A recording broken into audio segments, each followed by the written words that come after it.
Les violences conjugales demeurent un fléau qui n'épargne personne. Si les hommes battus sont moins nombreux à témoigner, le contraire est malheureusement bien trop fréquent.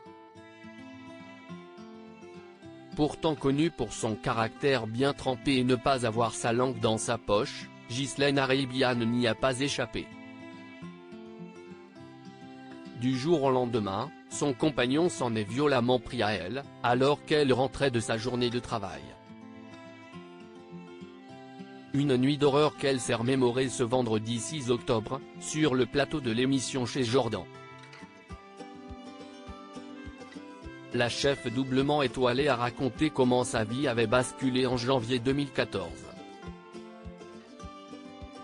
Victime de la fureur de celui qui partageait sa vie depuis plusieurs années, Ghislaine Areibiane est restée 2 mois et demi clouée au lit, dans un corset, allongée sur le dos. C'était pas drôle. J'étais tellement en colère que ça me soit arrivé. Parce que je ne l'ai pas vu venir et je me voudrais toujours de ne pas avoir eu assez d'acuité pour m'en rendre compte. A-t-elle déclaré. Ghislaine Areibiane @M6 Un changement de comportement soudain. Mais Ghislaine Areibiane n'avait aucune raison de craindre une quelconque agression de la part de son compagnon.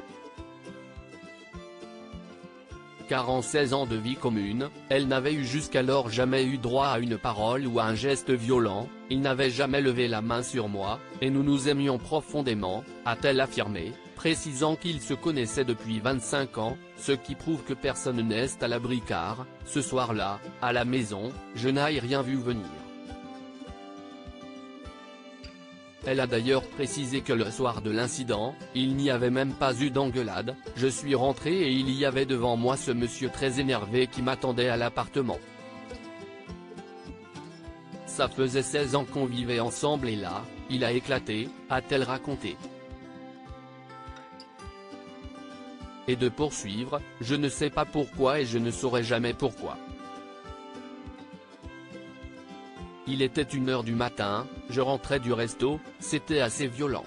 J'habitais à un duplex, donc c'était très facile de me jeter en bas des escaliers. Il m'a donné des coups de pied dans la cuisse gauche, m'a tiré par les cheveux en me traînant au sol.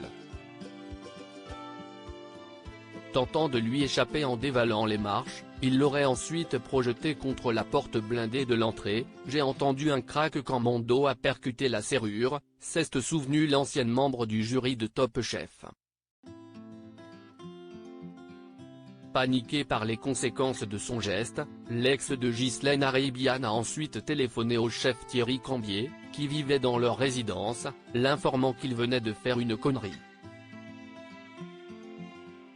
Ce dernier s'est précipité sur les lieux pour venir au secours de celle qui a eu des vertèbres cassées, le bassin fêlé, et 30 jours d'incapacité totale de travail, suivi de 15 jours d'arrêt supplémentaires. Il est venu me chercher, m'a relevé et m'a allongé sur mon lit. Je ne voulais pas partir chez lui, ni aller à l'hôpital. Le lendemain, j'étais obligé d'y aller parce que je ne pouvais pas bouger. Un dépôt de plainte pris à la légère? Bien évidemment, Ghislaine Areibiane a porté plainte contre son ex. Hélas, lors de sa déposition, elle aurait essuyé des remarques blessantes de la part des policiers, qui se seraient fait l'avocat du diable. Quand j'ai déposé plainte, on m'a dit, vous auriez dû faire attention, ça aurait dû vous interpeller. Car elle savait que son compagnon battait ses chiens. Cependant, son action n'aura pas été vaine. L'ex de Ghislaine Areibiane a été reconnu coupable de violences conjugales et condamné en 2016. Un soulagement mais une maigre consolation pour celle qui a dirigé les cuisines du pavillon Le Doyen, de 1992 à 1998, et se lamentait en mars 2022, toujours face à Jordan Deluxe, de la lenteur de la procédure. Car Ghislaine Areibiane ne saura finalement jamais ce qui lui a valu ce déferlement de violence, qui l'a définitivement traumatisé. CIST fini. Mais la seule chose qui me rend toujours en colère CIST que je ne saurai jamais pourquoi. je n'ai jamais eu l'occasion de lui reparler. Et ne pas savoir, si est terrible pour moi. Une histoire d'amour qui s'achève sur une incompréhension insupportable.